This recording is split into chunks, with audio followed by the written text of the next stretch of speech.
好，我是娜娜 Q。之前我在 IG po 了一张身材对比图的照片，虽然没有很离谱的落差，但也蛮多人很意外我不是吃不胖的体质。我真的不是天生瘦，我也是有胖过的。那大家就很好奇我平常是如何吃，如何维持体态。今天就要来跟大家分享我的饮食习惯。影片开始前，别忘了订阅我的频道，并且按下小铃铛，选择全部。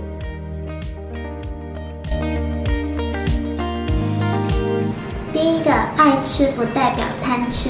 我身边蛮多朋友都很没办法接受我跟他们说我很爱吃咸酥鸡，因为实际上我吃咸酥鸡的次数非常的少，一年之中大概5根手指头数得出来。那普遍人好像认为很爱吃的东西就好像要很常吃，或者是吃很多，但我自己是没有这方面的习惯。虽然喜欢，但我知道那是不健康的食物，所以不会很常吃。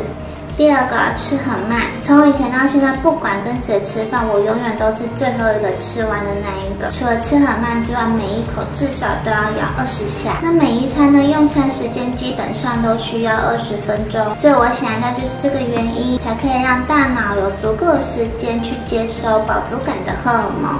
第三个，每餐一定要有菜，不管是出去吃饭还是自己煮，我的每一餐都一定会吃到蔬菜，而且本身不太会挑食，像很多人很讨厌的茄子、苦瓜、芋头、三色豆，这些我都会吃，只要是菜我都不挑。那我想可能就是菜吃的足够，所以淀粉类的主食就不会过量。第四个，对甜点没有太大的兴趣。甜点这个东西我不讨厌，但也没有到喜欢它，对我来说就是一个可有可无的存在。我会吃，但很少会自己主动去买，所以跟一般人比起来，吃甜点的机会就少了很多。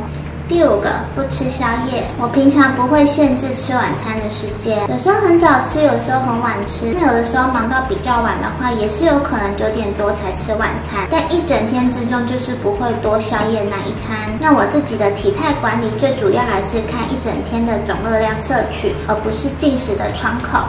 第六个，喝茶喝咖啡一律无糖。认识我的人都知道我是大水桶，除了每天喝很多水之外，喝茶还是喝咖啡都不会另外加糖。如果在外面买手摇饮料，我也都是喝无糖的。第七个，喜欢吃饭胜过于面条、面包。